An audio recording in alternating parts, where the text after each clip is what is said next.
Hello everyone, good evening, welcome to Glance academy. दोस्तों, आज हम लोग कवर करेंगे घटना चक्र आई Drishti short notes hand written form में जो हम लोगों ने कवर किए हैं, जिसमें हम लोगों ने लगभग सभी सेगमेंट को कवर किया। National, international, science, UP special, economy, sports और साथ में संक्षिप्तियों वाला जो चैप्टर चल रहा था हमारा, जिसकी हम लोगों ने पहली कल क्लास कर ली थी। और आज हमारी लास्ट क्लास होगी संक्षिप्तियों के साथ साथ पूरे मैगजीन की, क्योंकि आगे की जो सूक्ष्म दृष्टि है दोस्तों, उसके हैंड रिटन नोट्स नहीं बनाए गए, क्योंकि वो वन लाइनर होते हैं और साथ ही साथ वो रिवीजन के लिए होते हैं, क्योंकि उनसे संबंधित 70% फैक्ट आपके अंदर नोट्स में कवर कर दिए गए होते हैं। तो आप उसे मैगजीन से पढ़ सकते हैं। अगर आपके पास मैगजीन नहीं है तो आपके पास पीडीएफ होगी हमारी हैंड रिटन नोट्स जो आपने परचेस की होगी, उसमें भी मैंने उसको लगा रखा है, आप वहां से भी रिवीजन कर सकते हैं। या फिर आपके पास कुछ भी नहीं है तो हमारे Glance academy official Telegram channel को फॉलो करिए, वहां पर मैंने मैगजीन की पीडीएफ डाल दी है, जो बुक वाली पीडीएफ थी, उसे आप जो है कि वहां से डाउनलोड कर सकते हैं। और इस तरीके से हमारे जो सारे हैंड रिटन नोट्स होते हैं, हालांकि ये आपको परचेस करने होते हैं, क्लासेस पूरी फ्री होती हैं, तो आप क्लास के माध्यम से भी तैयारी कर सकते हो या फिर पीडीएफ भी ले सकते हो। उसके लिए आपको हमारे व्हाट्सअप नंबर पे कांटेक्ट करना होगा हमारी टीम से। ये मैंने एक व्हाट्सअप नंबर लिख दिया है, जहां पर केवल आप मैसेज करोगे और कॉन्टैक्ट कर लोगे कि करंट अफेयर्स की पीडीएफ की जानकारी चाहिए, तो डिटेल आपको टीम से मिल जाएगी। तो चलिए शुरू करते हैं आज की क्लास को। चैनल पे पहली बार हो तो सब्सक्राइब कर लेना, वीडियो अच्छी लगी तो लाइक करके जाना और अपने दोस्तों के साथ भी शेयर करना। कल हम लोगों ने यहां तक पढ़ लिया था गांधी शांति पुरस्कार, जो कि नेशनल पुरस्कार था, लेकिन आज हम लोग शुरू करेंगे अंतर्राष्ट्रीय पुरस्कार के बारे में, क्योंकि इसमें हम लोगों ने चर्चित व्यक्तियों को पढ़ा, चाहे वो राष्ट्रीय स्तर के हो, अंतर्राष्ट्रीय स्तर के। फिर इसी तरीके से चर्चा में रहने वाले स्थलों को पढ़ा, चाहे वो नेशनल हो चाहे वो इंटरनेशनल स्थल हो। लेकिन अब हम पुरस्कार की बात कर रहे थे, तो राष्ट्रीय पुरस्कार हमने कल पढ़ा था और आज हम पढ़ेंगे अंतर्राष्ट्रीय पुरस्कार, जिसमें सबसे पहले पढ़ेंगे 66वां रेमन मैग्सेसे पुरस्कार। रेमन मैग्सेसे पुरस्कार की बात करेंगे तो ये 5 लोगों को दिया गया इस बार 2024 में। फुत्सो कर्मा जो कि भूटान से संबंधित है, इनको दिया गया। गुयेन थी फुआंग ये वियतनाम से संबंधित है। फरहान फरवीजा ये इंडोनेशिया से संबंधित है। रूरल डॉक्टर्स मूवमेंट ये थाईलैंड से संबंधित है। और मियाजाकी हायाओ ये जापान से संबंधित है। इनको रेमन मैग्सेसे पुरस्कार इस बार दिया गया। मुख्य रूप से इसको एशिया में ही दिया जाता है। आगे देखते हैं इंटरनेशनल बुकर पुरस्कार। देखो, आपने 2 प्रकार के पुरस्कार पढ़े होंगे, एक आपने पढ़ा होगा इंटरनेशनल बुकर पुरस्कार, एक आपने पढ़ा होगा बुकर पुरस्कार। दोनों में अंतर क्या होता है ये मैं आपको बता देता हूं, क्योंकि कई बच्चे होता है कंफ्यूज हो जाते हैं कि सर हमें समझ में नहीं आ रहा है। सिंपल भाषा में कहें कि ये दोनों ही पुरस्कार यूनाइटेड किंगडम इंग्लैंड से दिए जाते हैं, लेकिन ये दोनों पुरस्कार जो होते हैं केवल अंग्रेजी माध्यम में लिखी गई पुस्तक के लिए ही दिए जाते हैं। अब जैसे इंटरनेशनल वर्ड लग जाने का मतलब हो गया कि ये उन देशों की किताबों को भी या मैगजीन को या उपन्यास को दिया जा सकता है जिनकी भाषा अंग्रेजी नहीं है, लेकिन उन मैगजीन्स को या उन पुस्तकों को, उन उपन्यासों को हिंदी से या अपनी किसी भी रीजनल लैंग्वेज से अंग्रेजी में कन्वर्ट करना पड़ता है, तब जाके उसकी सीरीज बनाई जाती है। एग्जाम्पल के तौर पर आप देखोगे कि जर्मन लेखिका जेनी एर्पेनबेक, जो कि जर्मन लेखिका थी, इन्होंने जर्मन की भाषा में लिखी थी अपनी उपन्यास, जो उपन्यास उसे माइकल हॉफमैन ने आगे चल के अंग्रेजी में क्या किया, ट्रांसलेट कर दिया। और नाम क्या था उसका, कायरोस। ये जो है कि कायरोस जो उपन्यास है इसको मिला है, जेनी एर्पेनबेक की ये रचना है। हालांकि इसको अंग्रेजी में अनुवाद करना कंपलसरी था, अदरवाइज इसको काउंट नहीं किया जाएगा। जैसे अभी आपने पिछली बार पढ़ा होगा इंटरनेशनल बुकर पुरस्कार मिला था किसको, ये आपके जेएनयू की जो प्रोफेसर रह चुकी थी उनको मिला था। नाम अगर याद हो तो कमेंट सेक्शन में बताइएगा और उनकी रचना भी बताइएगा। लेकिन उन्होंने क्या किया, इंग्लिश में लिखा था, हालांकि इसको अनुवादित किया जाता है फिर उसके बाद। और अगर मैं इसी के साथ आपको बुकर पुरस्कार बता दूं तो ये आयरलैंड के ही लेखक हैं पॉल लिंच, इनको दिया गया और ये अंग्रेजी में ही लिखित उपन्यास है प्रॉफिट सॉन्ग, इसके लिए दिया गया। तो बुकर और इंटरनेशनल बुकर दोनों में आप अंतर समझ चुके हैं। पुलित्जर पुरस्कार की बात करेंगे, जो आपके पत्रकारिता के क्षेत्र में सबसे महत्वपूर्ण पुरस्कार माना जाता है। ये लोग वैसे तो कई कैटेगरी में दिया जाता है, लेकिन यहाँ पे लोक सेवा की श्रेणी में अगर आप देखोगे तो प्रो पब्लिका को दिया गया और इंटरनेशनल रिपोर्टिंग के आधार पर न्यूयॉर्क टाइम को दिया गया है। ये पुलित्जर पुरस्कार इन 2 लोगों को दिए गए। बात करेंगे पहली बार वैश्विक असमानता अनुसंधान पुरस्कार, यानी कि कैसे हम ग्लोबल इनइक्वालिटी को कम करने के लिए रिसर्च कर रहे हैं, डेटा एनालिसिस कर रहे हैं। इस फील्ड में पहली बार जो पुरस्कार दिया गया है वो भारतीय मूल की ब्रिटिश अर्थशास्त्री बीना अग्रवाल और अमेरिकी अर्थशास्त्री जेम्स के व्यास के साथ संयुक्त रूप से दिया गया है। और इस तरीके से इस प्रकार का पहला ही पुरस्कार जो शुरू हुआ और पहला ही पुरस्कार भारतीय मूल के रूप में जो महिला है बीना अग्रवाल जी, इसको प्राप्त हुआ। साथ ही साथ अमेरिकी अर्थशास्त्री जेम्स के व्यास को भी इन्हीं के साथ संयुक्त रूप से दिया गया। तो अकेले नहीं मिला, इनको 2 लोगों को संयुक्त रूप से दिया गया है। आगे देखते हैं हम लोग चैंपियन ऑफ द अर्थ। ये जो है आप देखोगे यूनाइटेड नेशन एनवायरनमेंट प्रोग्राम के द्वारा दिया जाता है। 2023 का जो पुरस्कार था ये संयुक्त राष्ट्र कार्यक्रम, जो संयुक्त राष्ट्र पर्यावरण कार्यक्रम था, इसके द्वारा दिया जाता है। विश्व खाद्य पुरस्कार की बात करेंगे 2024 में, तो जेफरी हॉटिन और कैरी फाउलर, कुछ लोगों के आपको केवल नाम याद करने हैं, उनके बारे में डिटेल या रिसर्च नहीं करनी है, स्पेशली इंटरनेशनल लेवल पर है। अब यहाँ पे ग्लोबल लैंग्वेज पुरस्कार की बात करें, ग्लोबल लैंग्वेज अवार्ड की, तो यहाँ पर अगर आप देखोगे वैश्विक भाषा सम्मान मॉरिशस के प्रधानमंत्री प्रविंद जगन्नाथ द्वारा बालेंदु शर्मा दाधीच मालिनी अवस्थी जी को दिया गया। मालिनी अवस्थी जिनको ब्रांड एम्बेसडर भी बनाया गया था निर्वाचन आयोग के द्वारा, ठीक है। और साथ ही साथ बांग्ला की पार्श्व गायिका जो बांग्ला भाषा में गाती है जयति चक्रवर्ती को भी दिया गया। तो 3 लोगों को ये वैश्विक भाषा सम्मान दिया गया, मॉरिशस में दिया गया था प्रधानमंत्री के द्वारा, जो मॉरिशस के प्रधानमंत्री हैं। तो इन्होंने बालेंदु शर्मा दाधीच को दिया, मालिनी अवस्थी जी को दिया जो उत्तर प्रदेश से संबंधित है, साथ ही साथ बांग्ला पार्श्व गायिका जयति चक्रवर्ती को भी दिया गया। तो इसको याद रखना है आपको। आगे हम बात करेंगे IAF world space award, international astronomical federation के द्वारा इसरो की चंद्रयान 3 टीम को जो है कि ये पुरस्कार दिया गया। इस बार इसरो की जो चंद्रयान 3 की जो लैंडिंग हुई थी वो सफल रही। 23 अगस्त को हम चंद्रमा के साउथ पोल पे सॉफ्ट लैंडिंग करने में सफल रहे, पहले देश बन गए जो साउथ पोल पे करता है। तो इस वजह से चंद्रयान 3 के लिए उपलब्धि के तौर पर बहुत सारे अवार्ड्स हमें मिले हैं। Risk manager of the year पुरस्कार, यानी कि रिस्क को मैनेजमेंट करने वाला, जो बैंक होते हैं सेंट्रल बैंक होते हैं हर एक देश के, जैसे भारत का सेंट्रल बैंक RBI का है, रिजर्व बैंक ऑफ इंडिया, तो विश्व के स्तर पर risk manager of the year पुरस्कार हमारे RBI को ही मिला है, जिसने बहुत बढ़िया तरीके से रिस्क को मैनेज किया है। जो NPA होते हैं, जो लोन लेने के बाद लोग पैसे जमा नहीं करते, उसको ही रिस्क कहा जाता है। यहां पर देखेंगे Nelson Mandela life time achievement पुरस्कार किसको मिला? नेल्सन मंडेला का लाइफ टाइम अचीवमेंट पुरस्कार भारतीय बाल फिल्म निर्माता जो बच्चों के ऊपर फिल्म बनाते हैं विनोद गनात्रा जी को दिया गया जून 2024 में। स्वास्थ्य वर्धन या स्वस्थ वर्धन हेतु नेल्सन मंडेला, जैसे लाइफ टाइम अचीवमेंट का विनोद गनात्रा को मिला, लेकिन अगर हम स्वास्थ्य वर्धन या हेल्थ से संबंधित अगर हम बात करें कि इसमें नेल्सन मंडेला पुरस्कार किसको दिया गया, तो निमहांस को मिला, जो कि एक न्यूरो साइंसेस हॉस्पिटल है बंगलुरु कर्नाटक में, तो इसको ये दिया गया है। साथ ही साथ अगर हम बात करते हैं WHO के द्वारा विश्व तंबाकू निषेध दिवस, विश्व तंबाकू निषेध दिवस कब मनाया था पहले तो ये पता होना चाहिए, 31 मई को। और इसके लिए जो पुरस्कार दिया था वो ओडिशा राज्य के तंबाकू नियंत्रण प्रकोष्ठ को दिया गया, यानी कि ओडिशा के अंतर्गत जो तंबाकू को कंट्रोल करने वाला जो प्रकोष्ठ है उसने बहुत ही बेहतर प्रदर्शन किया विश्व के स्तर पे, और उसे ये पुरस्कार WHO के द्वारा दिया गया है।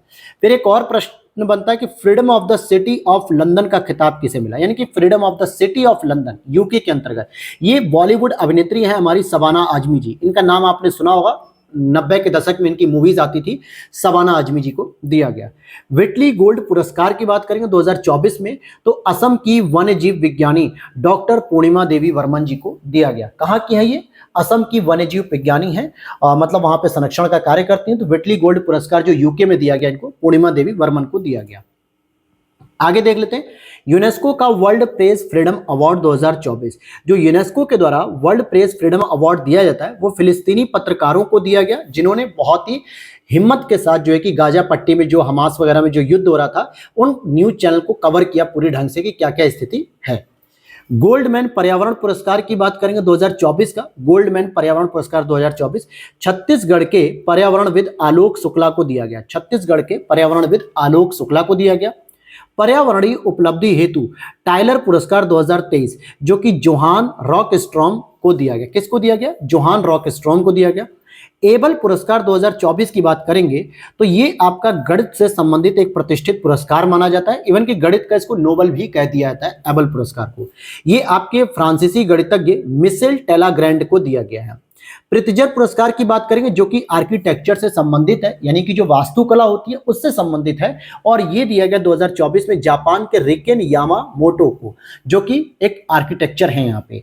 अब यहाँ पर आप लोग देख पा रहे होंगे कि ये हमने क्या किया कि कुछ इंपॉर्टेंट कवर चीजें की गई हैं, जैसे national international economy, science, UP special environment, हर एक चीज को हमने बहुत अच्छे से डिजाइन करके फ्रेम करके तैयार किया है। उसी तरीके से यहाँ पर हम संक्षिप्तियों को भी पढ़ रहे हैं। नो डाउट संक्षिप्तियां आपकी वन लाइनर ही होती हैं, लेकिन प्रीवियस ईयर पेपर के एनालिसिस पे यहाँ पे देखा जाता है कि कौन कौन से प्रश्न पूछे जाने की संभावना ज्यादा रहती है। अदरवाइज नहीं तो आप पूरी की पूरी मैगजीन पढ़ोगे, पूरे जो है कि पुरस्कार पढ़ोगे तो कुछ भी याद नहीं होगा, सब भूल जाओगे। तो जो इंपॉर्टेंट है, जिनके पूछे जाने की संभावना 90% से भी ज्यादा होती है, उन्हें पहले तैयार करना होता है, और कुछ ऐसे होते हैं जो पूछे जाने की संभावना नहीं होती है लेकिन बाय डिफॉल्ट एग्जाम में आ जाता है।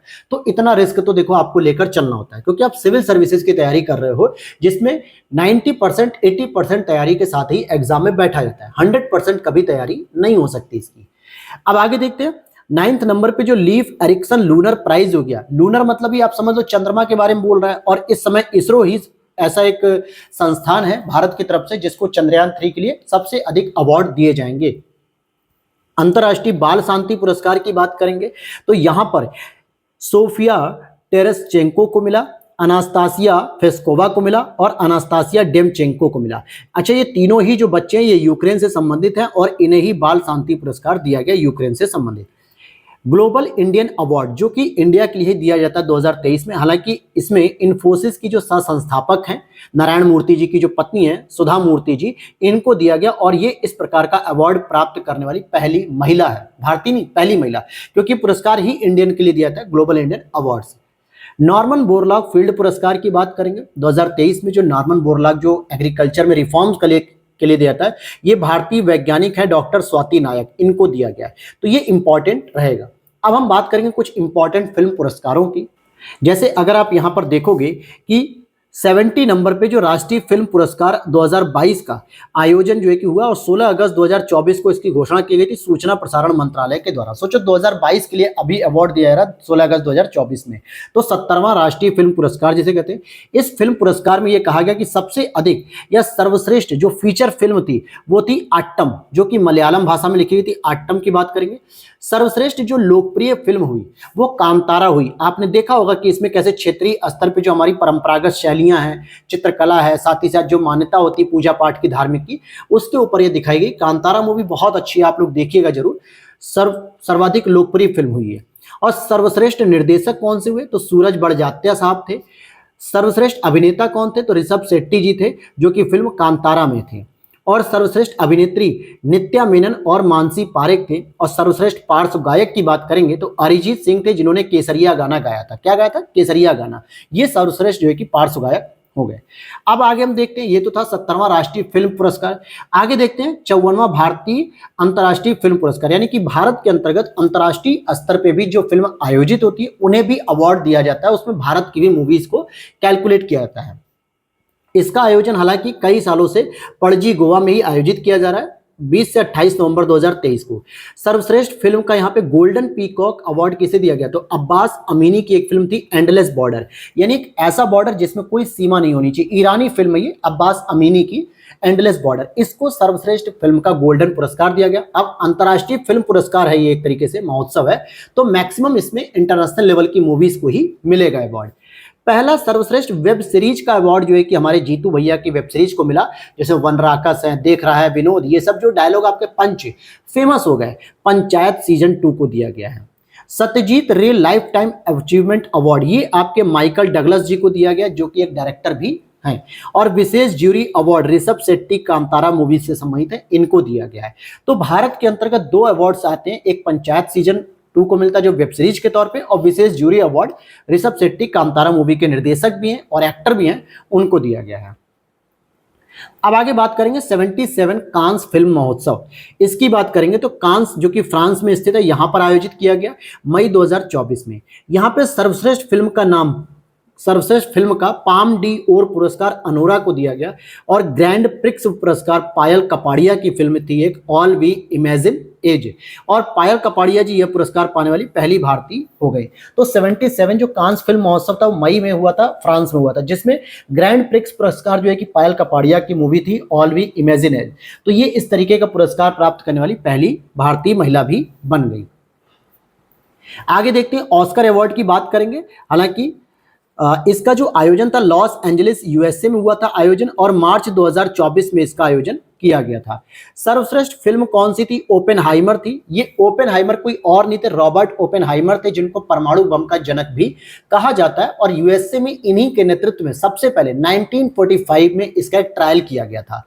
फिर उसके बाद जापान और हिरोशिमा पे भी ट्रायल हो गया। तो ओपेनहाइमर बहुत अच्छी मूवी है ये।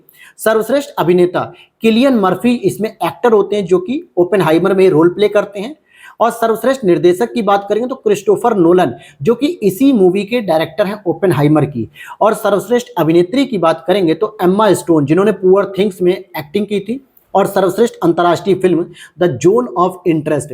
देखा जाए तो जो ऑस्कर अवार्ड दिए गए थे उसमें सबसे अधिक जो परफॉर्मेंस की थी या जिसने सबसे अधिक प्राइज जीते थे वो मूवी थी ओपेनहाइमर। लगभग 6 से 7 पुरस्कार इन्होंने ऑस्कर अवार्ड में जीत लिए थे, जिसमें सर्वश्रेष्ठ फिल्म का जीता, अभिनेता का जीता, डायरेक्टर का जीता। जो 3 महत्वपूर्ण थे वो मैंने बताए, बाकी और भी इन्होंने अवार्ड जीते हैं। आगे बात करेंगे 66 वार्षिक ग्रैमी पुरस्कार। ये जो ग्रैमी पुरस्कार होता है ये भी लॉस एंजलिस यूएसए में दिया जाता है, जहां पे record of the year movie दी गई थी फ्लावर्स के लिए, album of the year Midnights के लिए दी गई थी। साथ ही साथ इसमें भारत के फ्यूजन संगीत समूह शक्ति बैंड ने दिस मूवमेंट के लिए सर्वाधिक वैश्विक म्यूजिक एल्बम का अवार्ड जीता था। मतलब कि जो शक्ति बैंड था आपका भारतीय म्यूजिक संगीत का जो बैंड था, इसने दिस मूवमेंट के लिए सर्वश्रेष्ठ वैश्विक म्यूजिक एल्बम का अवार्ड भी जीत लिया था। एल्बम ऑफ द ईयर की बात करेंगे तब तो मिडनाइट हो जाएगा, लेकिन दिस मूवमेंट के लिए अगर हम बात करेंगे सर्वश्रेष्ठ जो है कि म्यूजिक एल्बम, तो यहाँ पे शक्ति बैंड को मिलेगा जो भारत से सम्मानित है। अब यहाँ पे और भी कुछ पुरस्कार हैं, जैसे सर्वश्रेष्ठ फिल्म पुरस्कार की बात करें तो अगर हम बात करें 15वां Indian film festival of Melbourne 2024 में हुआ, जहां पे सर्वश्रेष्ठ अभिनेता के रूप में कार्तिक आर्यन का सिलेक्शन हुआ, सर्वश्रेष्ठ अभिनेत्री के रूप में पार्वती थिरुवोथु का हुआ, सर्वश्रेष्ठ फिल्म के रूप में 12th फेल हुई और सर्वश्रेष्ठ निर्देशक कबीर खान जी को दिया गया। वहीं 81वां गोल्डन ग्लोब पुरस्कार की बात करेंगे तो सर्वश्रेष्ठ निर्देशक क्रिस्टोफर नोलन को दिया गया, जो कि ओपेनहाइमर पुस्तक के ही हैं, मतलब मूवी के हैं। सर्वश्रेष्ठ फिल्म आपकी ओपेनहाइमर और पुअर थिंग्स, इसमें जो है कि सर्वश्रेष्ठ आपकी अभिनेत्री थी एम्मा स्टोन, और इसमें जो है कि सर्वश्रेष्ठ आपके क्या थे, एक्टर थे, ठीक है, किलियन मर्फी। आगे देखते हैं आईफा अवार्ड की बात करेंगे, जो कि भारत के बॉलीवुड इंडस्ट्रीज को मुख्य रूप से दिया जाता है। 23वां आईफा अवार्ड। सर्वश्रेष्ठ अभिनेता आपके ऋतिक रोशन थे, सर्वश्रेष्ठ अभिनेत्री आपकी आलिया भट्ट है, सर्वश्रेष्ठ निर्देशक आपके आर माधवन जी हैं और सर्वश्रेष्ठ फिल्म थी आपकी दृश्यम 2। फिर यहाँ पे 69वां फिल्म फेयर अवार्ड्स की बात करेंगे तो सर्वश्रेष्ठ अभिनेता यहाँ पे रणबीर कपूर, सर्वश्रेष्ठ अभिनेत्री आपकी आलिया भट्ट, सर्वश्रेष्ठ निर्देशक आपके विधु विनोद चोपड़ा जी जिन्होंने 12th फेल को डायरेक्ट किया, और सर्वश्रेष्ठ फिल्म आपकी 12th फेल हो जाएगी। तो ये 2 अवार्ड इनको ही मिल गए।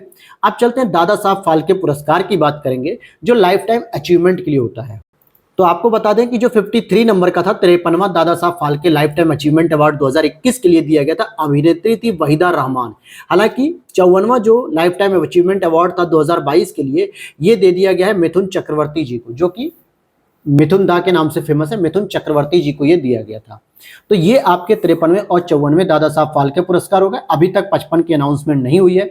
अब यहाँ पर हम चलते हैं कुछ और भी विविध सेक्शन के अंतर्गत योजनाएं और परियोजना जो सरकार के द्वारा संचालित होती हैं, तो उनसे संबंधित हम पॉइंट्स को कवर करेंगे। तो इसमें हम लोग सबसे पहले पढ़ेंगे एक जल संचय जन भागीदारी। इसका मतलब क्या हुआ, 6 सितंबर 2024 को प्रधानमंत्री नरेंद्र मोदी जी ने सूरत गुजरात में इस पहल का आरंभ किया। कहाँ पे किया, सूरत गुजरात में। और उद्देश्य क्या था, जब भाई जल का संचय करना है और इसमें जनता की भागीदारी चाहिए, तो जाहिर सी बात है गुजरात राज्य में जो वर्षा का जल है उसका संचयन को बढ़ाने के लिए, क्योंकि गुजरात में भी बहुत अच्छी बारिश होती है, तटीय क्षेत्र पे स्थित है, इसीलिए सूरत में इसका आयोजन किया गया। वीजियो एनएक्सटी क्या होता है, गिरिराज सिंह द्वारा भारत की इस पहली फैशन पूर्वानुमान पहल का शुभारंभ किया गया है। और निफ्ट की यह पहल फैशन प्रवृत्ति को एआई और इमोशनल इंटेलिजेंस को जोड़ती है। कहने का मतलब हो गया कि जो नेशनल इंस्टीट्यूट फैशन टेक्नोलॉजी है, जिसका हेडक्वार्टर न्यू दिल्ली में है, यूपी में भी रायबरेली में स्थित है और वाराणसी में भी बनाई जा रही है। ये देखो रिवीजन करा दिया मैंने यहीं पे। तो इसके लिए जो पूर्वानुमान लगाने के लिए कि आगे आने वाला कौन सा फैशन हो सकता है, किस प्रकार के लोग जो है कि कपड़े को वियर करेंगे, किस प्रकार की चीजों को ट्रेंड में लाएंगे, इसके लिए पहले से ही हम एक डिजाइन तैयार कर पाएंगे, पूर्वानुमान लगा पाएंगे, जिसमें आर्टिफिशियल इंटेलिजेंस और इमोशनल इंटेलिजेंस दोनों का प्रयोग करेंगे। तो ये एक पहल है वीजियो एनएक्सटी या नेक्स्ट कह सकते हो, इसका मतलब यहां पे ये हो गया।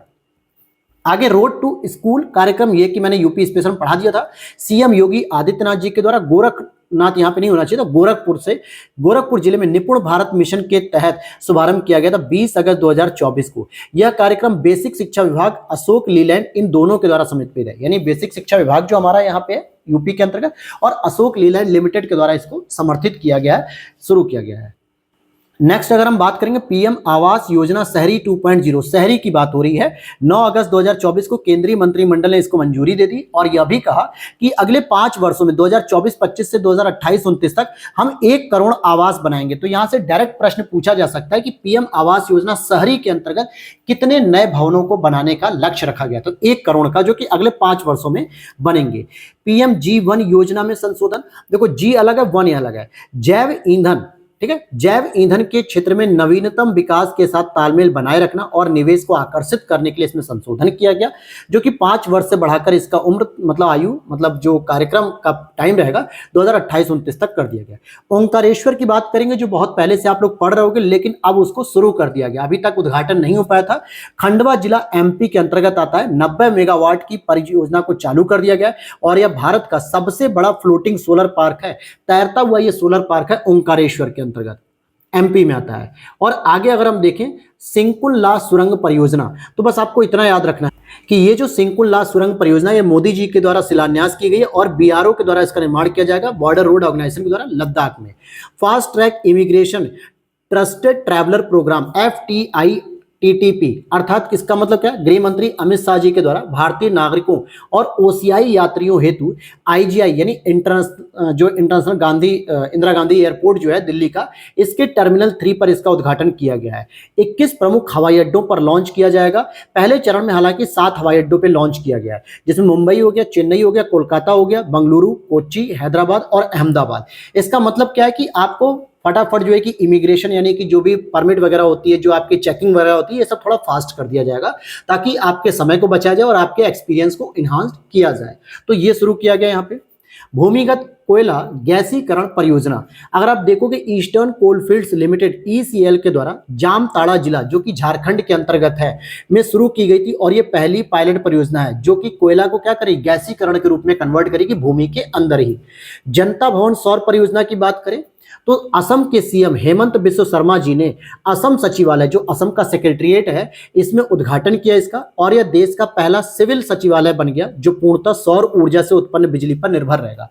सौर ऊर्जा से उत्पन्न होगा। सिविल सचिवालय का मतलब क्या होगा, जो सेक्रेटरीट होता है जहां पे सभी लोग रहते हैं, अधिकारी वगैरह, जहां पे जनता के लिए काम किया था, इवन की जनता भी वहां पे जाके अपनी डिमांड को रख सकती है। ये पूरी तरीके से जो कॉम्प्लेक्स है वो सोलर पैनल पे निर्भर रहेगा, सौर ऊर्जा पे निर्भर रहेगा। वहां पे सारे इलेक्ट्रिसिटी के कनेक्शन हटा दिए गए हैं। आगे यहां से एक और चीज जान लो, अरुण 3 जल विद्युत परियोजना कहां पे स्थित है, नेपाल में। डायरेक्ट प्रश्न बन जाएगा कि अरुण 3 जल विद्युत परियोजना का हाल ही में उद्घाटन किया गया, कहां पे स्थित है। तो आपको नाम से भी नहीं पता चलेगा कि नेपाल में भी हो सकती है। भारत की पहली बहुउद्देशीय हरित हाइड्रोजन पायलट परियोजना शुरू की गई है। SJVN, जो कि अभी नवरत्न कंपनी का दर्जा भी ले चुकी है, इस लिमिटेड के द्वारा ताप और विद्युत संयुक्त Nathpa Jhakri hydro power station का उद्घाटन किया गया हिमाचल प्रदेश में।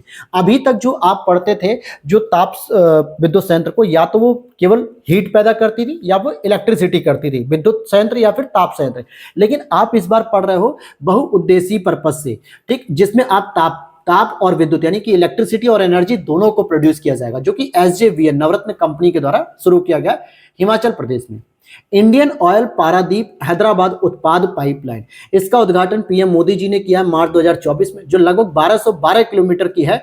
ओडिशा, आंध्र प्रदेश और तेलंगाना से होकर जाएगी, इन 3 जगहों से। पारादीप से तो आप समझ गए ओडिशा का हिस्सा हो गया, हैदराबाद से समझ गए तेलंगाना हो गया, लेकिन बीच में आंध्र प्रदेश को भी ये कवर करते हुए चलेगी। और आगे बात करेंगे, तेलंगाना में सुपर थर्मल पावर परियोजना का शुभारंभ किया जाएगा। प्रधानमंत्री नरेंद्र मोदी जी ने 800 मेगावाट की परियोजना को राष्ट्र को समर्पित किया है। उत्तरी Karanpura Jharkhand super thermal power परियोजना की दूसरी इकाई 660 मेगावाट को भी राष्ट्र को समर्पित किया इसी दिन, जो देश की पहली सुपर क्रिटिकल थर्मल विद्युत परियोजना है। सुपर क्रिटिकल थर्मल विद्युत परियोजना ये देश की पहली जो उत्तरी कर्णपुरा झारखंड में शुरू की गई। मोदी आवास घरकुल योजना, ये मोदी जी के द्वारा ओबीसी वर्ग के लिए महाराष्ट्र में शुरू की गई है। Lara super thermal power project की बात करेंगे तो भैया इस नाम से अगर आपको डायरेक्ट पूछा जाए तो पहली चीज तो ये national thermal power corporation NTPC का प्रोजेक्ट है, और दूसरा ये रायगढ़ छत्तीसगढ़ में इसका उद्घाटन किया गया है। राष्ट्रीय उद्यमिता विकास परियोजना की अगर हम बात करते हैं तो इसको अगर हम देखते हैं, राष्ट्रीय उद्यमिता विकास परियोजना की बात करेंगे, ये स्पेशली केंद्रीय मंत्री धर्मेंद्र प्रधान जी के द्वारा संबलपुर ओडिशा में उद्घाटन किया गया। वर्तमान में 9 शहरों में शुरू होगा जो उद्यमिता विकास परियोजना समाहित है, जिसमें भोपाल रहेगा, कानपुर रहेगा, इंदौर रहेगा, वाराणसी रहेगा, भरतपुर, शिलोंग, सिलचर, डिब्रूगढ़, गुवाहाटी में लॉन्च किया जाएगा। तो उत्तर प्रदेश के 2 जिले जो है कि इसमें शामिल हो रहे हैं, कानपुर और वाराणसी, राष्ट्रीय उद्यमिता विकास परियोजना के अंतर्गत। युविका क्या है दोस्तों? युविका 2024 इसरो के द्वारा शुरू की गई स्कूली बच्चों हेतु पहल शुरू की गई, जिससे बच्चों का जो है कि विज्ञान में रुचि बढ़ सके। नोखरा सौर परियोजना सीधा पूछेगा कहां पे स्थित है, तो बीकानेर राजस्थान में मिलान करने के लिए आ सकता है। मां कामाख्या दिव्य लोक परियोजना जो कि प्रधानमंत्री जी ने 11,000 करोड़ की इस परियोजना का उद्घाटन गुवाहाटी असम में किया। मां कामाख्या देवी का वहां पे मंदिर है और वहां पे गुजरात बजट 2024-25 में 3 प्रमुख योजनाएं शुरू की गई हैं, जिनका नाम याद रखना है, नमो श्री, नमो लक्ष्मी और नमो सरस्वती विज्ञान साधना योजना। ये डायरेक्ट पूछ सकता है कि भाई ये योजनाएं किस राज्य सरकार के द्वारा शुरू की गई। श्री राम लला दर्शन योजना, अगर आप इस वर्ड पे जाओगे तो आपको समझ में आ गया कि अयोध्या से संबंधित है, लेकिन ये यूपी ने शुरू नहीं की, बल्कि छत्तीसगढ़ सरकार ने प्रतिवर्ष 20,000 यात्रियों को अयोध्या ले जाने का प्रोग्राम सेट किया है, जिसका योजना रखा है श्री राम लला दर्शन योजना। यानी 20,000 लोगों को प्रतिवर्ष छत्तीसगढ़ सरकार क्या करेगी, अपने खर्चे के वहन पर लोगों को दर्शन कराएगी। आगे देखते हैं विकसित भारत संकल्प योजना, जो कि मोदी जी के द्वारा खूंटी झारखंड में शुरू की गई थी नवंबर 2023 में। नेक्स्ट पहल की बात करेंगे तो भारतीय उद्योग परिसंघ CII द्वारा नई रेटिंग और प्रमाणन पहल के रूप में इसकी शुरुआत की गई। नैटवार मोरी जल विद्युत परियोजना, ये उत्तरकाशी जिले उत्तराखंड में यमुना की सहायक टोंस नदी पर स्थित है। मिशन शक्ति अभियान, जो कि CM योगी जी ने नारी सुरक्षा सम्मान स्वावलंबन के लिए इसकी शुरुआत 14 अक्टूबर 2023 को की थी। मिशन शक्ति अभियान जो कि यूपी से संबंधित है। अब यहाँ पे कुछ ऑपरेशन या अभियान देख लेते हैं, जैसे विषाणु युद्ध अभ्यास 2024, जो कि महामारी की तैयारी से संबंधित है और अजमेर राजस्थान में इसका आयोजन किया गया अगस्त 2024 में। पर्वत प्रहार की बात करेंगे तो लद्दाख में आयोजित किया गया थल सेना के द्वारा। खान क्वेस्ट की बात करेंगे, बहुराष्ट्रीय शांति स्थापना सैन्य अभ्यास का 21वां संस्करण था, जो उलान बटोर जो कि मंगोलिया की राजधानी है, यहां पर आयोजित किया गया है। रिम्पैक ऑफ द पैसिफिक अभ्यास, अगर आप देखोगे रिम्पैक ऑफ द पैसिफिक अभ्यास रिम्पैक 2024, ये एक अंतर्राष्ट्रीय समुद्री अभ्यास है और भारतीय नौसेना का प्रतिनिधित्व इसमें INS शिवालिक के द्वारा किया गया है। फिर आगे देखते हैं राष्ट्रीय स्टॉप डायरिया मिशन, किस तरीके से हम राष्ट्र के स्तर पर डायरिया को रोकने का प्रयास कर रहे हैं। तो स्वास्थ्य मंत्री JP नड्डा जी के द्वारा शुरू किया गया, 1 जुलाई से 31 अगस्त 2024 तक यह संचालित किया गया। थीम इसकी क्या रहेगी, डायरिया की रोकथाम, सफाई और ORS से रखें ध्यान। रेड फ्लैग 2024 क्या है, अलास्का USA में आयोजित की गई और पहली बार भारतीय वायुसेना का राफेल लड़ाकू विमान भी इसमें शामिल किया गया। सागर कवच की बात करेंगे जो 2024 में है, भारतीय नौसेना द्वारा लक्षद्वीप में आयोजित किया गया। गगन शक्ति 2024 की बात करें तो भारतीय वायुसेना के द्वारा पोखरण राजस्थान में आयोजित किया गया। ऑपरेशन इंद्रावती की बात करें तो कैरिबियाई देश हैती में फंसे भारतीयों को सुरक्षित निकालने के लिए इसका शुरू किया गया मार्च 2024 में। जिस प्रकार से ऑपरेशन गंगा था जो यूक्रेन से निकालने के लिए था, ठीक उसी प्रकार से ऑपरेशन इंद्रावती जो हैती से लोगों को निकालने के लिए बनाया गया था। ऑपरेशन कामधेनु की बात करेंगे तो पशु तस्करी रोकने के लिए जम्मू कश्मीर पुलिस के द्वारा इसको लॉन्च किया गया। हमारा संविधान हमारा सम्मान, ये जो अभियान है उपराष्ट्रपति जगदीप धनखड़ जी के द्वारा लॉन्च किया गया। वज्र प्रहार की बात करें तो इंडिया USA के बीच में होता है। संप्रति की बात करें तो इंडिया बांग्लादेश के बीच में होता है। NTA परीक्षा की जांच समिति के लिए किसकी अध्यक्षता में कमेटी बनाएगी, जो नेशनल टेस्ट एजेंसी है, जो लगातार पेपर इसके लीक होते जा रहे हैं, NTA को लेकर जो है कि विरोध किया गया, तो शिक्षा मंत्रालय ने इसरो के पूर्व अध्यक्ष डॉक्टर के राधाकृष्णन की अध्यक्षता में इसकी कमेटी गठित की थी। किसकी अध्यक्षता में, डॉक्टर के राधाकृष्णन जो कि इसरो के पूर्व अध्यक्ष थे, इनके नेतृत्व में NTA की परीक्षा जांच को लेकर कमेटी बनाई गई थी। आगे यहाँ पे कुछ सम्मेलन और समारोह देखते हैं, जैसे ब्रिक्स का साहित्य मंच आयोजित किया गया, कजान रूस में आयोजित किया गया सितंबर 2024 में, जिसका थीम था नए यथार्थ में विश्व साहित्य की बात करेंगे। ग्रीन हाइड्रोजन पर दूसरा अंतर्राष्ट्रीय सम्मेलन जो कि भारत मंडपम न्यू दिल्ली में आयोजित किया गया। ग्लोबल AI शिखर सम्मेलन जो तेलंगाना सरकार के द्वारा हैदराबाद में आयोजित किया गया सितंबर 2024 में, जिसकी थीम थी making AI work for everyone, यानी कि हम जो AI को बना रहे हैं वो सभी के हिसाब से तैयार कर रहे हैं। पहला अंतर्राष्ट्रीय सोलर महोत्सव की बात करेंगे जो कि 2024 में हुआ। ISA इंटरनेशनल सोलर अलायंस के द्वारा भारत मंडपम न्यू दिल्ली में इसका आयोजन किया गया, जो पहली बार अंतर्राष्ट्रीय सोलर महोत्सव था। पहला संयुक्त कमांडर सम्मेलन जो कि लखनऊ में आयोजित किया गया, और सशक्त और सुरक्षित भारत सशस्त्र बलों में परिवर्तन, इस नाम से इसकी थीम थी। पांचवा आईएसए स्टील कॉन्क्लेव 2024 जो कि भारतीय इस्पात संघ, आईएसए का मतलब हो गया इंडियन स्टील एसोसिएशन के द्वारा नई दिल्ली में आयोजित किया गया, जिसकी थीम थी evolving with steel future growth and opportunity, यानी कि अगर आपको अपने देश की अर्थव्यवस्था को बढ़ाना है तो आपको स्टील के साथ अपना पुनर्जागरण करना होगा, एक तरीके से इवॉल्व करना होगा, और भविष्य में ग्रोथ और प्रॉस्पेरिटी या अपॉर्चुनिटी को भी खोजना होगा। फिर यहाँ पे हम बात करेंगे तीसरे, इंडिया और जापान के बीच में 2+2 वार्ता का आयोजन न्यू दिल्ली में किया गया अगस्त 2024। इंपॉर्टेंट ये कि ये जो 2+2 का मतलब होता है जहां पे दो प्रमुख मंत्री एक दूसरे के साथ मिलते हैं अलग अलग देशों के, तो इसमें दो जो मंत्री होते हैं, एक रक्षा मंत्री होते हैं और एक विदेश मंत्री होते हैं। भारत की तरफ से रक्षा मंत्री राजनाथ सिंह जी शामिल हुए और विदेश मंत्री एस जयशंकर जी शामिल हुए। उसी तरीके से जापान की तरफ से भी दोनों मंत्री आते हैं, रक्षा मंत्री किहारा मिनोरू और विदेश मंत्री योको कामिकावा, ये शामिल होते हैं इसमें।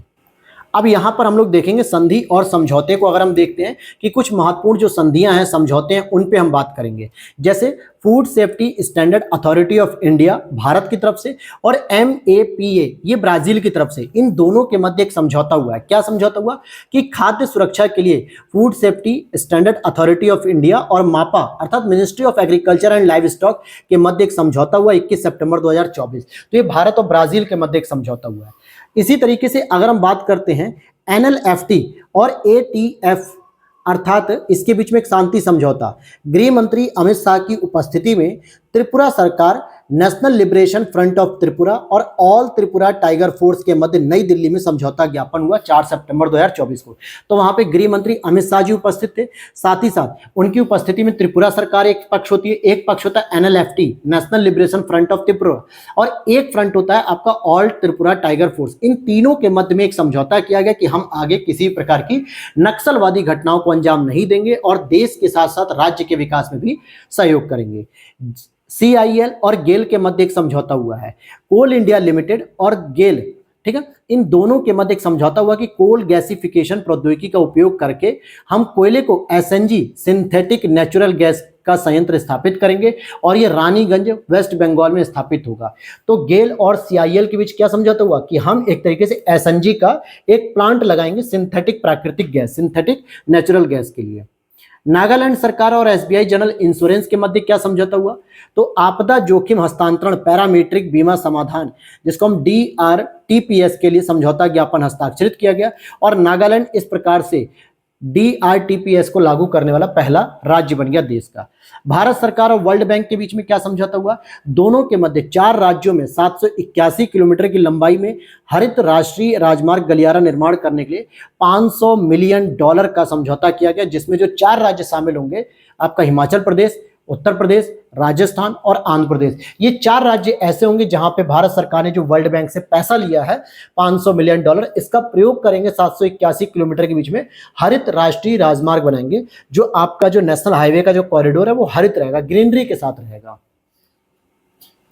आगे देखते हैं इसी तरीके से रक्षा मंत्रालय की बात करते हैं, तो रक्षा मंत्रालय यूपी एक्सप्रेस वे औद्योगिक विकास प्राधिकरण जिसको हम यूपीडा कह सकते हैं, ठीक है, रक्षा मंत्रालय और यूपीडा के बीच की बात करें तो 3 अति आधुनिक परीक्षण सुविधाएं स्थापित करने के उद्देश्य से समझौता किया गया, जिसमें लखनऊ में 1 केंद्र रहेगा और कानपुर में 2 केंद्र रहेंगे, जो कि 30 जुलाई 2024 को ही इसका समझौता हो चुका था।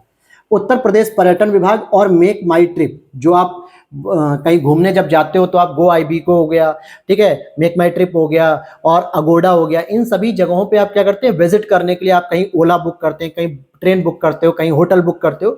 तो मेक माई ट्रिप के साथ उत्तर प्रदेश पर्यटन विभाग ने समझौता किया है कि 5 जुलाई 2024 को समझौता हुआ कि यूपी में आने वाले पर्यटकों को कंप्लीट जानकारी आपके द्वारा दी जाएगी अगर मेक माई ट्रिप पे कोई विजिट करता है तो, कि यूपी में कहाँ कहाँ आप घूम सकते हो, कहाँ स्टे कर सकते हो, कौन सी चीजें यहाँ पे लोकल लेवल पे फेमस है, ये सभी चीजें, ठीक है। आगे बात करेंगे यहाँ पे ड्रग ग्रीन पावर कॉर्पोरेशन की बात करेंगे, DGPC के साथ समझौता किया गया है।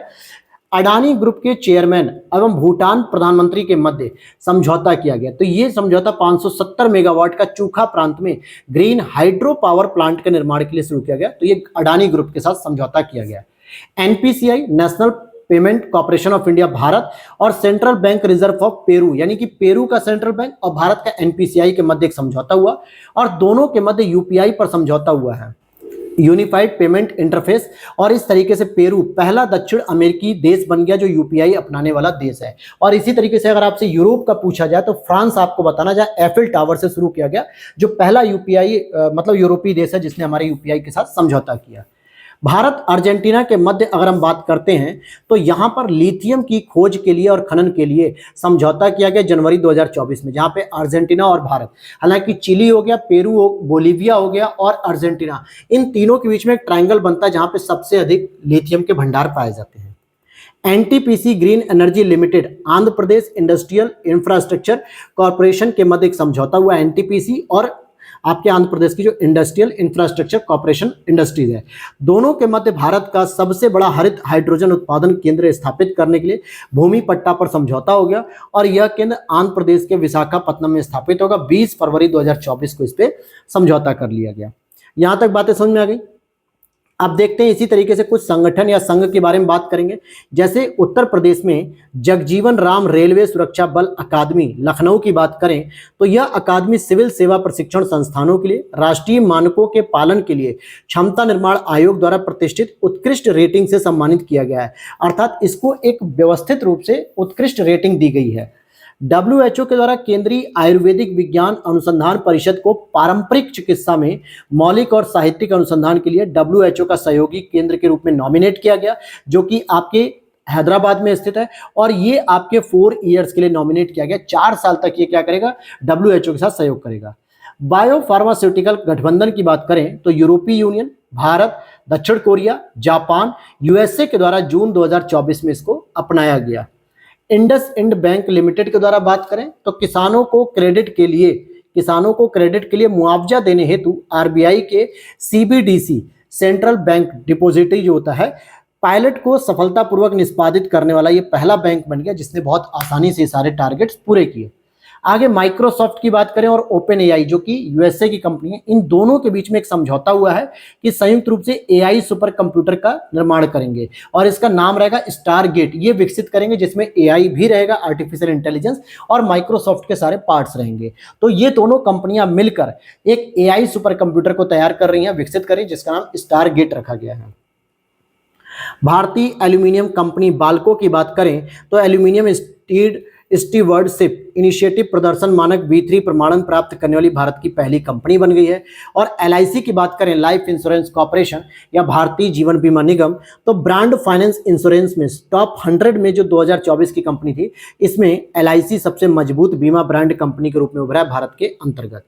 न्यूरालिंक की बात करेंगे, एलन मस्क की इस कंपनी के द्वारा इंसान में ब्रेन चिप लगाने का दावा किया गया और इस ब्रेन चिप के नाम को दिया गया टेलीपैथी। क्या नाम दिया गया? टेलीपैथी।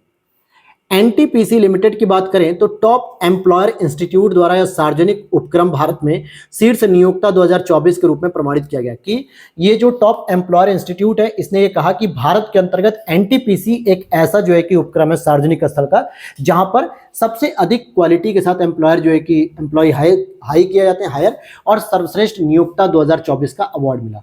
टीसीएस की बात करें तो यह विश्व की सेकंड सबसे मूल्यवान आईटी सेवा प्रदान करने वाली कंपनी है, आईटी सेवा, और पहले नंबर पे एक्सेंचर है जो कि आयरलैंड के विश्व की सबसे मूल्यवान आईटी सेवा कंपनी है। आगे बात करेंगे वर्ल्ड इकोनॉमिक फोरम के द्वारा, इसके द्वारा तेलंगाना में स्वास्थ्य देखभाल और जीवन विज्ञान पर आधारित चौथे औद्योगिक क्रांति के केंद्र की स्थापना के लिए तेलंगाना सरकार के साथ समझौता किया गया और इस केंद्र की स्थापना कहां पे होगी? हैदराबाद में की जाएगी। साब क्या है दोस्तों? ये स्वीडन की पहली कंपनी है जिसने रक्षा परियोजना के अंतर्गत भारत में 100% एफडीआई हासिल किया, यानी कि इसने इन्वेस्ट किया, और इस तरीके से पहली ये विदेशी कंपनी बनेगी जिसने हमारे डिफेंस सेक्टर में 100% एफडीआई किया है, और ये स्वीडन की कंपनी है। आगे देखते हैं विधि और न्याय की बात करेंगे, तो यहाँ पे हम टॉपिक की बात करेंगे कि जो SC ST वर्ग के आरक्षण में उपवर्गीकरण करने को लेकर अभी कुछ दिनों पहले, यानी 2 से 3 महीने पहले जो है कि संसद से लेकर काफी जगह इसका विरोध भी हो रहा था, कहीं पे समर्थन हो रहा था, उसी चीज को लेकर ये जो मामला है कि यह फैसला जो आया था ना कि सुप्रीम कोर्ट ने कहा कि SC ST वर्ग के आरक्षण में भी आप क्या कर सकते हो? उपवर्गीकरण कर सकते हो। तो दविंदर सिंह बनाम पंजाब राज्य के मामले में उच्चतम न्यायालय ने 7 सदस्यीय संवैधानिक पीठ ने 6-1 से निर्णय दिया, जबकि इससे पहले 2005 में EV चिन्नम्मा बनाम आंध्र प्रदेश राज्य के मामले के निर्णय को यहाँ पे पलट दिया गया, जो कि 5 सदस्यीय संवैधानिक पीठ का था और इसे अब बदल दिया गया। सुप्रीम कोर्ट के बार एसोसिएशन के बारे में भी कुछ संशोधन किए गए हैं। सुप्रीम कोर्ट के बार एसोसिएशन में 1/3 महिला आरक्षण को लागू करने का आदेश स्वयं सुप्रीम कोर्ट ने दिया है मई 2024 में। इसने कहा कि जो बार एसोसिएशन सुप्रीम कोर्ट का है इसमें अब 1/3 महिलाओं के लिए आरक्षण रहेगा और कोषाध्यक्ष का पद ऑलवेज महिलाओं के लिए ही आरक्षित होगा, इस पे कोई पुरुष इस पद को धारण नहीं करेगा। एसोसिएशन की कार्य समिति में जो 9 में से 3 सदस्य महिला होना भी अनिवार्य है। क्लियर हो गया। एक और नेक्स्ट पॉइंट था कि इराक में समलैंगिक संबंधों को अपराध घोषित किया गया है और 15 वर्ष की जेल की सजा भी दी गई है कि अगर वहां पे कोई समलैंगिक संबंधों की बात करता है, क्योंकि इराक थोड़ा एक कट्टरवादी देश है जो शरीयत के आधार पर चलता है, जहां पे लोकतांत्रिक मूल्य नहीं है, लोगों को आवाज उठाने की बातें नहीं है, इसलिए यहां पर इस तरीके की बातों को अपराध माना जाएगा। समलैंगिक विवाह को वैध बनाने वाला पहला रूढ़िवादी देश और वो भी ईसाई देश ग्रीस है। इलेक्शन कमीशन ऑफ इंडिया और अन्य निर्वाचन आयुक्त से संबंधित एक अधिनियम 2023 में लाया गया। राष्ट्रपति से मंजूरी मिली इसे दिसंबर 2023 को। मुख्य निर्वाचन आयुक्त और निर्वाचन आयुक्तों की नियुक्ति का चयन समिति की सिफारिशों पर राष्ट्रपति करेगा। उस चयन समिति में प्रधानमंत्री नरेंद्र मोदी जी रहेंगे, मतलब प्रधानमंत्री रहेंगे, मंत्रिमंडल का एक मंत्री रहेगा और लोकसभा का नेता प्रतिपक्ष रहेगा जो वर्तमान में राहुल गांधी है। अब यहाँ पे कुछ इंपॉर्टेंट वर्ष दिवस सप्ताह पढ़ेंगे, हालांकि दिए तो बहुत सारे थे लेकिन हमने कुछ इंपॉर्टेंट कलेक्ट किए। जैसे विश्व पर्यटन दिवस 27 सितंबर 2024 को भारत सरकार लगातार, इवन की उत्तर प्रदेश सरकार भी पर्यटन को बढ़ावा दे रही है क्योंकि ये इकोनॉमी को बढ़ावा देने के लिए एक महत्वपूर्ण माध्यम है, इसीलिए। और ये अभी लेटेस्ट बीता भी 27 सितंबर को। तो पर्यटन और शांति इसकी थीम रहेगी। अंतर्राष्ट्रीय शांति दिवस की बात करेंगे तो 21 सितंबर 2024, क्योंकि विश्व के स्तर पे चाहे आप अभी देख लो, आपने देखा होगा इराक और इजराइल के बीच में भी जो है कि प्रॉब्लम क्रिएट हुई है अभी, ठीक है। ईरान है कि इराक है, फिर वहीं पे यूक्रेन वगैरह में रसिया में प्रॉब्लम क्रिएट हुई, इजराइल फिलिस्तीन में प्रॉब्लम क्रिएट हुई। तो विश्व के स्तर पे शांति दिवस जरूरी है। 21 सितंबर 2024 शांति की संस्कृति का विकास करना, यही इसकी थीम थी। ओजोन परत का दिवस 16 सितंबर 2024, जिसमें इस बार की थीम थी मॉन्ट्रियल प्रोटोकॉल और एडवांसिंग क्लाइमेट एक्शन। अंतर्राष्ट्रीय लोकतंत्र दिवस 15 सितंबर 2024, अंतर्राष्ट्रीय साक्षरता दिवस 8 सितंबर 2024, जिसमें बहुभाषी शिक्षा को बढ़ावा देना। आगे देखते हैं राष्ट्रीय खेल दिवस, जो कि 29 अगस्त 2024 को सेलिब्रेट किया जाता है, मेजर ध्यानचंद जी की जयंती पर होता है। विश्व मानवता दिवस 19 अगस्त 2024, हैशटैग एक्ट फॉर ह्यूमैनिटी, ये इसकी थीम थी। विश्व हेपेटाइटिस दिवस 28 जुलाई 2024 को, इट्स टाइम फॉर एक्शन। पहला राष्ट्रीय अंतरिक्ष दिवस 23 अगस्त 2024 को हुआ, जिसमें touching lips while touching the moon, यानी कि हमने क्या किया, जैसी चंद्रमा को छुआ वैसे अपना एक नया जीवन भी छू लिया। विश्व जनसंख्या दिवस 11 जुलाई को होता है, to leave no one behind, count everyone, मतलब पीछे कोई भी नहीं छूटना चाहिए, सभी को हमें काउंट करना, ये जनसंख्या दिवस हो गया। विश्व योग दिवस 21 जून 2024, स्वयं और समाज के लिए योगा करना है। विश्व शरणार्थी दिवस 20 जून 2024, पहला अंतर्राष्ट्रीय खेल दिवस 11 जून 2024 को, खेल एक बेहतर दुनिया बनाता है। विश्व पर्यावरण दिवस 5 जून 2024, थीम थी आवर लैंड आवर फ्यूचर, यानी हमारा जमीन और हमारी मतलब कि भविष्य की योजना। विश्व तंबाकू निषेध दिवस 31 मई को, protecting children from tobacco industries, यानी हमें बच्चों से बचाना है उस इंडस्ट्रीज में जाने से जो टबैको का उत्पादन करते हैं। अंतर्राष्ट्रीय जैव विविधता दिवस 22 मई 2024 को, योजना का हिस्सा बने, ये इसकी टैगलाइन थी। विश्व प्रेस स्वतंत्रता दिवस 3 मई 2024, a press for the planet, journalism in the face the environmental crisis. विश्व मलेरिया दिवस 25 अप्रैल 2024, विश्व पृथ्वी दिवस 22 अप्रैल 2024 हो गया, ठीक है। प्लेनेट बनाम प्लास्टिक था। तो इस तरीके से आप यहां पर देख सकते हो कि विश्व स्वास्थ्य दिवस 7 अप्रैल 2024, मेरा स्वास्थ्य मेरा अधिकार, ये इसकी थीम थी। विश्व क्षय रोग, जिसको हम टीबी कहते हैं, 24 मार्च 2024 को होता है, yes we can end TB, यानी कि यस हम टीबी को समाप्त कर सकते हैं।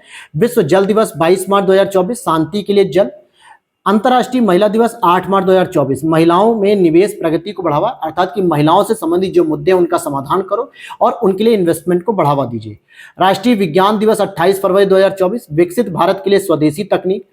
विश्व आर्द्र भूमि दिवस 2 फरवरी 2024, थीम होगी वेटलैंड्स एंड ह्यूमन वेलबींग। 14वां राष्ट्रीय मतदाता दिवस 25 जनवरी 2024, वोट जैसा कुछ नहीं होता है, वोट जरूर डालेंगे हम। विश्व कैंसर दिवस 4 फरवरी 2024, विश्व कुष्ठ दिवस 28 जनवरी 2024। अब यहाँ पे कुछ और भी डायरेक्टली जो है कि हमें याद रख लेने, जो अभी लेटेस्ट चर्चा में रहे हैं, जैसे विभाजन विभीषिका स्मृति दिवस, जिस समय भारत का विभाजन हुआ 14 अगस्त को, जब पाकिस्तान अलग बन जाता है। राष्ट्रीय भाला फेंक दिवस, जिसमें नीरज चोपड़ा जी ने पहली बार गोल्ड जीता था, 7 अगस्त हो गया। अर्थ ओवरशूट डे 1 अगस्त 2024। अंतर्राष्ट्रीय बाघ दिवस 29 जुलाई। राष्ट्रीय प्रौद्योगिकी दिवस 11 मई। राष्ट्रीय पंचायती दिवस 24 अप्रैल। राष्ट्रीय सिविल सेवा दिवस 21 अप्रैल। उत्तर प्रदेश दिवस 24 जनवरी को सेलिब्रेट किया था, हालांकि इसकी शुरुआत योगी जी के द्वारा की गई 2018 से। राष्ट्रीय स्टार्टअप दिवस 16 जनवरी। पराक्रम दिवस सुभाष चंद्र बोस जी के लिए कहा जाता है 23 जनवरी। विश्व हिंदी दिवस 10 जनवरी। राष्ट्रीय युवा दिवस विवेकानंद जी की जयंती पर सेलिब्रेट किया जाता है 12 जनवरी को। और प्रवासी भारतीय दिवस 9 जनवरी, जिस दिन महात्मा गांधी जी दक्षिण अफ्रीका से भारत में प्रवेश करते हैं 9 जनवरी 1915 में, तो 9 जनवरी को प्रवासी दिवस सेलिब्रेट होता है। राष्ट्रीय उपभोक्ता दिवस 24 दिसंबर। राष्ट्रीय किसान दिवस चौधरी चरण सिंह जी, जो कि बागपत के रहने वाले थे, इनके याद में प्रधानमंत्री का पद भी थे और मुख्यमंत्री के पद से भी सुशोभित किया इन्होंने यूपी में।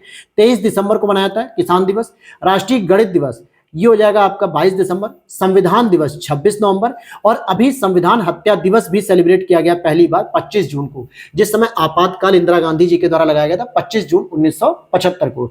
और राष्ट्रीय एकता दिवस सरदार वल्लभ भाई पटेल जी की जयंती पर 31 अक्टूबर को। तो ये कुछ प्रमुख दिवस थे जो आपसे रेगुलर चर्चा में रहते हैं, आपसे पूछने की संभावना रहेगी।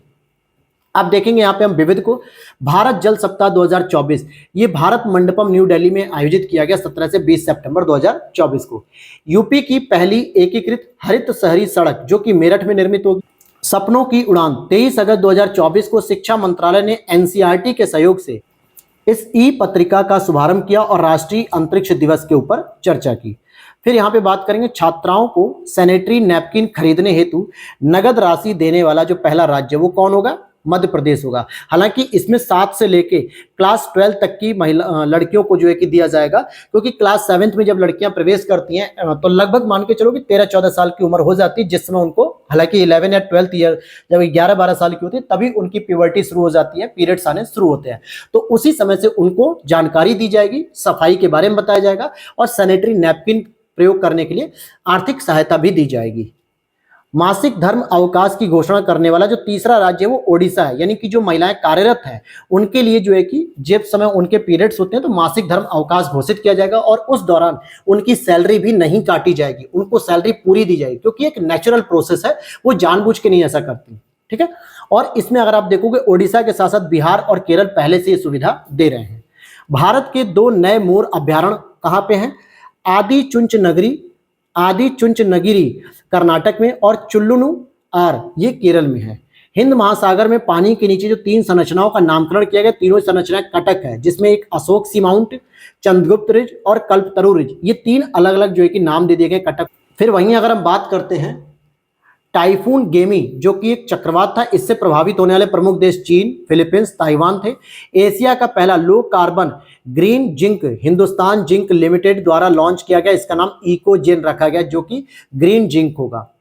आगे बात करेंगे एमवी सेन फर्नांडो, ये कौन है? तो मंत्री सर्बानंद सोनोवाल ने केरल के विजिंगम में भारत के पहले गहरे पानी के कंटेनर ट्रांसशिपमेंट बंदरगाह पर पहला मदरशिप कंटेनर जहाज प्राप्त किया, जिसका नाम है MV Sen Fernando.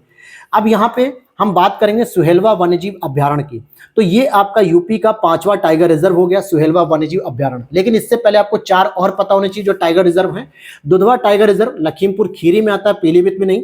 Amangarh tiger reserve Bijnor में आता है। पीलीभीत के नाम से अलग से एक पीलीभीत में आता है Pilibhit tiger reserve. Ranipur tiger reserve Chitrakoot में है और सुहेलवा जो कि बलरामपुर गोंडा श्रावस्ती में इसका विस्तार देखने को मिलता है। इसके बाद अगर हम बात करेंगे गाइया या गया BH3 मिल्की वे आकाशगंगा में सबसे विशाल ब्लैक होल की इसकी खोज की गई है और यह पृथ्वी का दूसरा निकटतम ब्लैक होल है। CAR-T सेल थेरेपी जो कि राष्ट्रपति द्रौपदी मुर्मू जी ने IIT बॉम्बे में कैंसर के उपचार हेतु इसका शुभारंभ किया गया और इसको जो तैयार किया गया इसमें IIT बॉम्बे और टाटा मेमोरियल अस्पताल के द्वारा संयुक्त रूप से इसका विकास किया गया और यह भारत की पहली CAR-T सेल थेरेपी है। ठीक है। नोटिक्स ज्वालामुखी कहां पर स्थित है? नोक्टिस ये मंगल ग्रह पर खोज की गई इस ज्वालामुखी की। गुरुमुखी लिपि केंद्र कहां पे? दिल्ली विश्वविद्यालय के खालसा कॉलेज में स्थापित होगा गुरुमुखी लिपि केंद्र। ऐसी जैन पांडुलिपि विज्ञान केंद्र गुजरात विश्वविद्यालय में स्थापित होगा। जैन अध्ययन केंद्र देवी अहिल्या विश्वविद्यालय परिसर इंदौर में स्थापित होगा। कोचरब आश्रम क्या होता है भैया, ये कहाँ पे है, तो साबरमती गुजरात में पुनर्विकास आश्रम का उद्घाटन मोदी जी ने किया। गांधी जी जब भारत में आते तो सबसे पहले इसी आश्रम को स्थापित किया उन्होंने, कोचरब आश्रम, जो कि साबरमती में ही स्थित है। जल शक्ति अभियान कैच द रेन 2024, इसके 5वें संस्करण का शुभारंभ 9 मार्च 2024 को किया गया न्यू दिल्ली में, और नारी शक्ति से जल शक्ति तक इसका थीम था। भारत का पहला ग्राफीन सेंटर जो कि कोच्चि केरल में खोला गया, त्रिशूर में एक तरीके से कह सकते हो। अब यहाँ पे यूएनओ के द्वारा 2024 वर्ष को अंतर्राष्ट्रीय कैमलिट्स वर्ष घोषित किया गया, जो कि इंटरनेशनल ईयर ऑफ कैमलिट्स। ये कैमलिट्स क्या होते हैं, जो ऊंट के बच्चे होते हैं, कैमल के जो बच्चे होते हैं, उनको कैमलिट्स कहा जाता है। तो ये आपका पूरा कंप्लीट हो गई है दोस्तों विविध वाला भी सेक्शन। अब यहाँ पे आपको खेल परिदृश्य दिख रहा है, लेकिन इसकी ऑलरेडी मैंने जो है कि क्लास पहले ही करा दी थी जब इसके नोट्स तैयार हुए थे। तो इस तरीके से हमने पूरे national, international, economy, UP special budget के साथ ही साथ central budget, science and technology और स्पोर्ट्स और विविध वाली जो संक्षिप्तियों की सुर्खियां हैं, जिसको 2 क्लासेस में हमने पूरा कवर कर दिया है। आगे जो अपडेटेड वाला सूक्ष्म दृष्टि है वो मैंने पहले ही बता दिया कि वन लाइनर होता है, उसमें 70 to 80% चीजें यही होती जो आपने अभी तक जितना पढ़ा है उसको रिवीजन करने का पैटर्न होता है। वो आप खुद से भी पढ़ सकते हो, पीडीएफ मेरे टेलीग्राम पे मिल जाएगी, वो वाली पूरी किताब की आप वहां से डाउनलोड कर सकते हो। हालांकि इस पीडीएफ को अगर आप लेना चाहते हो तो ये आपको पेड करनी पड़ेगी 8527594636। इस पे आप व्हाट्सएप मैसेज कर देना तो मेरी टीम आपको कॉन्टैक्ट की जानकारी दे देगी, किस प्रकार से पेमेंट करना है, कैसे पीडीएफ मिलेगी, सारी इंफॉर्मेशन आपको वीडियो के नीचे दिए गए व्हाट्सएप नंबर या इस पे मिल जाएगी। तो मिलते हैं नेक्स्ट वीडियो में। जय हिंद, जय भारत।